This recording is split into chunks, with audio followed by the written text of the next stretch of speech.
Hi, welcome back to my channel. ಒಂದೇ ಮಂಚದಲ್ಲಿ ಅಕ್ಕ ತಂಗಿಯರಿಬ್ಬರನ್ನು ಬೆತ್ತಲೆಗೊಳಿಸಿ ಅವರು ತೂತು ಹರಿದು ರಸ ತುಂಬಿಸಿ ಅನುಭವಿಸಿ ಮಜಾ ಮಾಡಿದೆ.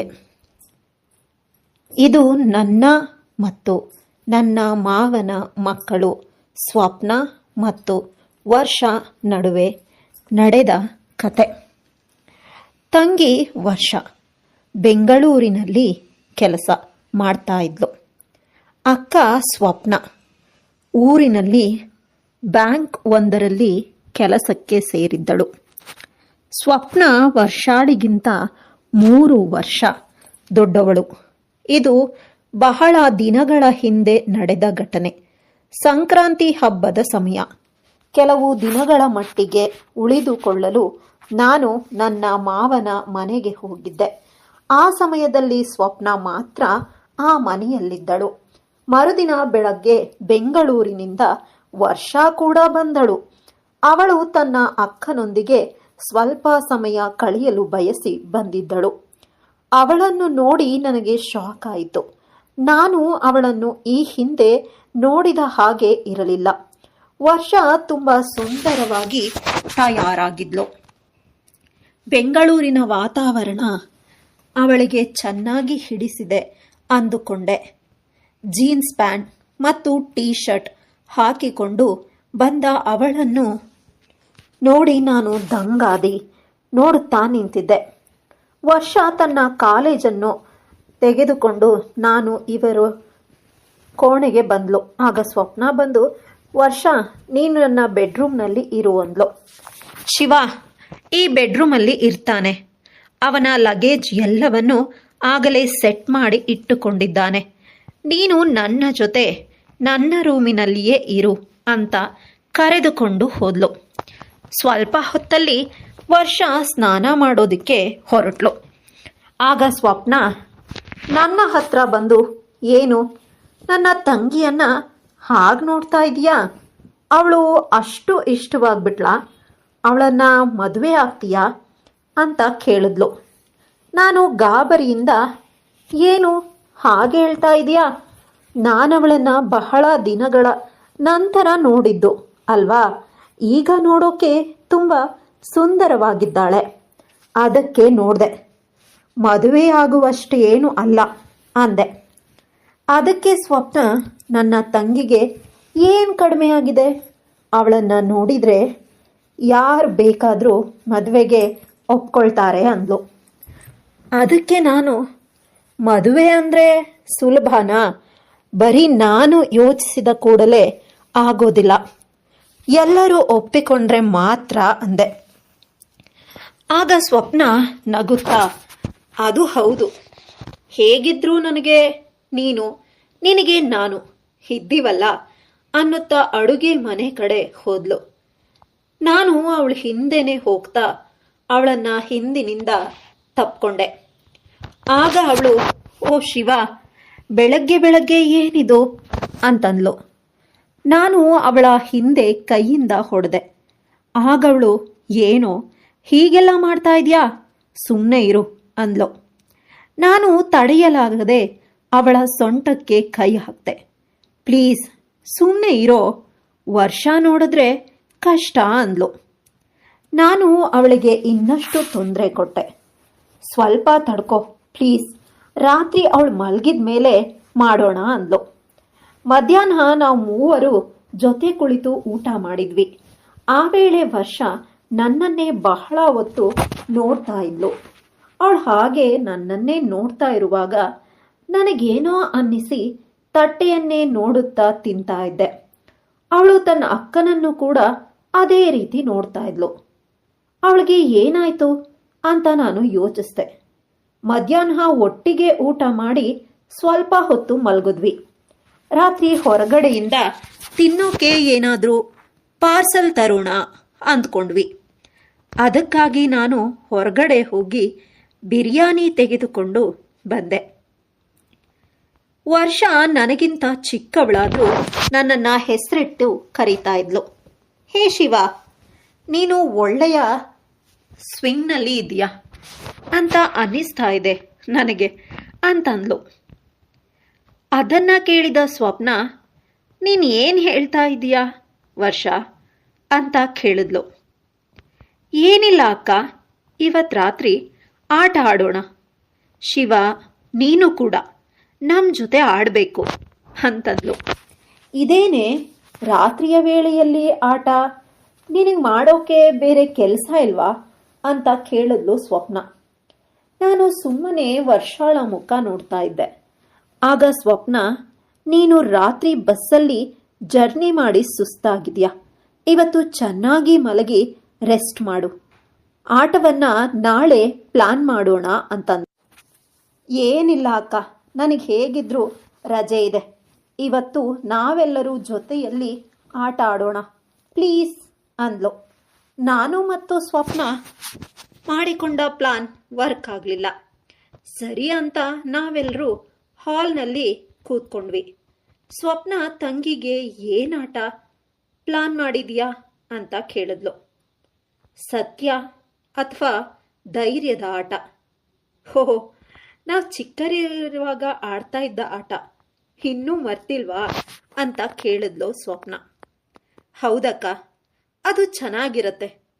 ನಾವು ಒಬ್ರನ್ನ ಇನ್ನೊಬ್ರು ಅರ್ಥ ಮಾಡ್ಕೊಳ್ಳೋಕೆ.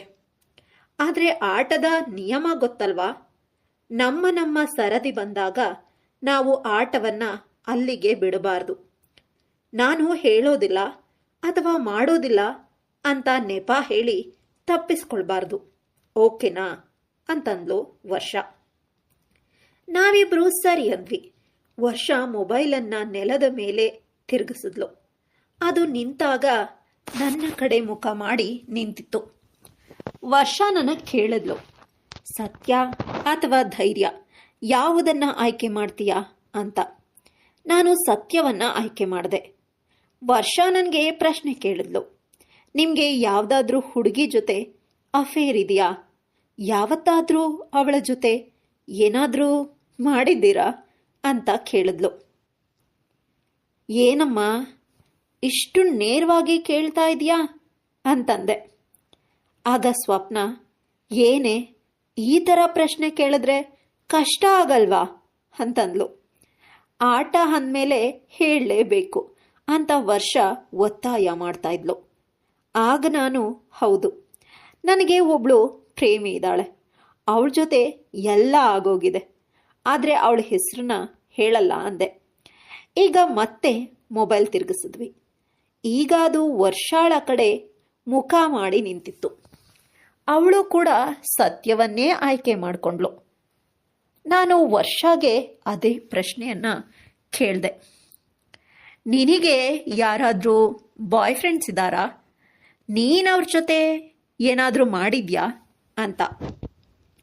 ಆಗ ವರ್ಷ, ಹೌದು, ನನಗೂ ಒಬ್ಬ ಪ್ರೇಮಿ ಇದ್ದ, ಆದರೆ ಅವನು ಈಗ ನನ್ನ ಜೊತೆ ಇಲ್ಲ, ಅವನ ಜೊತೆ ಎಲ್ಲನೂ ಮುಗಿಸಿದ್ದೆ ಅಂತಂದ್ಲು.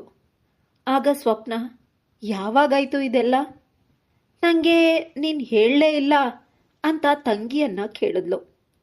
ನೀನು ಮಾತ್ರ ನನಗೆಲ್ಲ ಹೇಳ್ತಾ ಇದೆಯಾ ಅಂತ ವರ್ಷ ಮತ್ತೆ ಅಕ್ಕನಿಗೆ ಪ್ರಶ್ನೆ ಮಾಡಿದ್ಲು. ಸರಿ, ಆಟ ಇನ್ನು ಮುಂದೆ ಇದೆ. ಸ್ವಪ್ನ ಮತ್ತೆ ಮೊಬೈಲ್ ತಿರುಗಿಸಿದ್ಲು, ಮತ್ತೆ ನಿಲ್ಲಿಸಿದ್ಲು. ನಾನು ಮತ್ತೆ ಸತ್ಯವನ್ನೇ ಆರಿಸ್ದೆ. ವರ್ಷ ಮತ್ತೆ ನನಗೆ ಪ್ರಶ್ನೆ ಮಾಡಿದ್ಲು. ನೀವು ಯಾರ ಜೊತೆ ರೊಮ್ಯಾನ್ಸ್ ಮಾಡಿದ್ದೀರಿ ಅಂತ ಮತ್ತೆ ಕೇಳಿದ್ಲು. ಅದ್ರ ಬಗ್ಗೆ ಯಾಕಪ್ಪ ನಿನಗೆ ಅಷ್ಟು ಕುತೂಹಲ? ನಾನು ಮಾಡಿದ್ದು ಹೌದು, ಆದರೆ ಯಾರ ಜೊತೆ ಅಂತ ಮಾತ್ರ ಹೇಳಲ್ಲ ಅಂತಂದೆ. ಅದು ನನಗೆ ಗೊತ್ತಿದೆ ಅಂತಂದ್ಲು. ಆಗ ವರ್ಷ, ನಿನಗೆ ಹೇಗೆ ಗೊತ್ತು ಅಂತ ಕೇಳಿದೆ. ಅದೆಲ್ಲ ನಿಮಗ್ಯಾಕೆ, ಈಗ ಸುಮ್ಮನೆ ಆಟ ಆಡಿ ಅಂತ ಮತ್ತೆ ಮೊಬೈಲ್ ತಿರುಗಿಸಿದ್ಲು. ಮತ್ತೆ ಅದು ನನ್ನ ಕಡೆಗೆ ಮುಖ ಮಾಡಿ ನಿಂತ್ಕೊಳ್ತು. ಅಯ್ಯೋ, ಇದು ಯಾಕೆ ಯಾವಾಗಲೂ ನನ್ನ ಕಡೆನೇ ಬರ್ತಾ ಇದೆ ಅಂತ ಕೇಳಿದೆ. ನನಗೇನು ಗೊತ್ತು, ನೀವು ಹೇಳಿ, ಸತ್ಯನಾ ಅಥವಾ ಧೈರ್ಯನಾ ಅಂತ ಕೇಳಿದ್ಲು. ನಾನೀ ಬಾರಿ ಧೈರ್ಯವನ್ನು ಆರಿಸ್ಕೊಂಡೆ. ಆಗ ವರ್ಷ ಹೇಳಿದ್ಲು, ಹಾಗಾದರೆ ವರ್ಷಾಳನ್ನು ತಪ್ಕೋ ಅಂದ್ಲು. ಮತ್ತೆ ಅದು ನನ್ನ ಕಡೆಗೆ ಮುಖ ಮಾಡಿ ನಿಂತಿತ್ತು. ಅಯ್ಯೋ, ಇದು ಯಾಕೆ ಯಾವಾಗಲೂ ನನ್ನ ಕಡೆನೇ ಬರ್ತಾ ಇದೆ ಅಂತ ಕೇಳಿದೆ. ನನಗೇನು ಗೊತ್ತು, ನೀವು ಹೇಳಿ, ಸತ್ಯನ ಅಥವಾ ಧೈರ್ಯನ ಅಂತ ಕೇಳಿದ್ಲು. ನಾನು ಈ ಬಾರಿ ಧೈರ್ಯವನ್ನು ಆರಿಸ್ಕೊಂಡೆ. ಆಗ ವರ್ಷ ಹೇಳಿದ್ಲು, ಹಾಗಾದರೆ ವರ್ಷಾಳನ್ನು ತಪ್ಕೊ ಅಂತಂದ್ಲು. ಓ, ನೀನು ಸ್ನಾನಕ್ಕೆ ಹೋಗಿದ್ಯಾ ಅಲ್ವಾ ಅಂತ ಸ್ವಪ್ನ ಕೇಳಿದ್ಲು. ಹೌದು, ಆದರೆ ಶಾಂಪೂ ಬೇಕು ಅಂತ ಹೊರಗಡೆ ಬಂದಿದ್ದೆ. ಆಗ ನಿಮ್ಮ ರಸಿಕತೆಯನ್ನು ಕಣ್ಣಾರ ನೋಡಿದ್ದೆ. ಅದಕ್ಕಾಗಿ ಈಗ ಈ ಕೆಲಸ ಮಾಡೋದಕ್ಕೆ ಹೇಳಿದೆ ಅಂದ್ಲು. ಆಗ ಸ್ವಪ್ನ ನಾವಿಬ್ಬರು ಹೇಗೆ ಕ್ಲೋಸ್ ಆದ್ವಿ ಅನ್ನೋದನ್ನು ವಿವರಿಸಿ ಹೇಳಿದ್ಲು. ಪರವಾಗಿಲ್ಲ, ನನಗೆ ಅರ್ಥ ಆಗತ್ತೆ ಅಂದ್ಲು ವರ್ಷ. ಆದರೆ ಈಗ ಆಟದ ನಿಯಮದಂತೆ ಶಿವ ಸ್ವಪ್ನಾಳನ್ನು ತಪ್ಕೊಳ್ಬೇಕು ಅಂದ್ಲು. ಸರಿ, ನಾನು ಸ್ವಪ್ನಾಳನ್ನು ಅಪ್ಕೊಳ್ಳೋದಕ್ಕೆ ಆರಂಭಿಸ್ದೆ. ಹಾಗೆ ಅವಳನ್ನು ತಪ್ಕೊಂಡೇ ಇದ್ದೆ.